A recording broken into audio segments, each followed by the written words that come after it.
Donc ici, nous sommes au hub provincial et donc dans le cadre de la gestion de crise, il a été nécessaire assez rapidement de distribuer une série de matériel. Et donc cette série de matériel, c'est pas rien du tout, c'est vraiment beaucoup de masques, on est à 1 million de masques maintenant.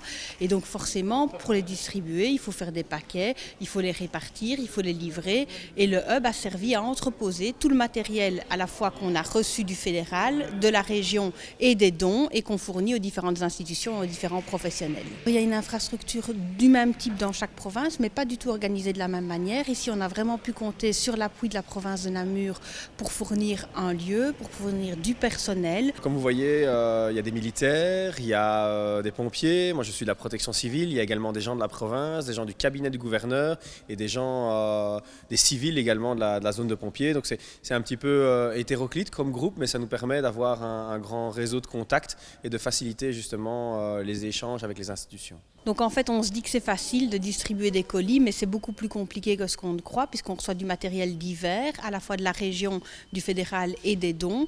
Et on essaye d'avoir les besoins de chacun pour distribuer. Puis on vérifie aussi toutes les listes. Donc on a énormément de listes d'infirmiers, de médecins qui ont dû être vérifiées.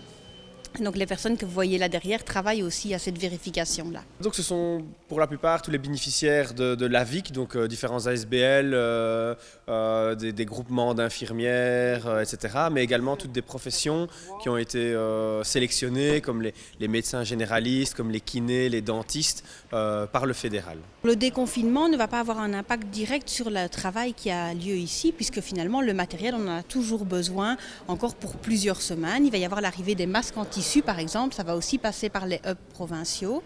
Et donc par la suite, il faudra trouver d'autres services que les personnes ici pour continuer à faire cette distribution de matériel jusqu'à ce qu'on espère il n'y ait plus besoin de faire toute cette distribution.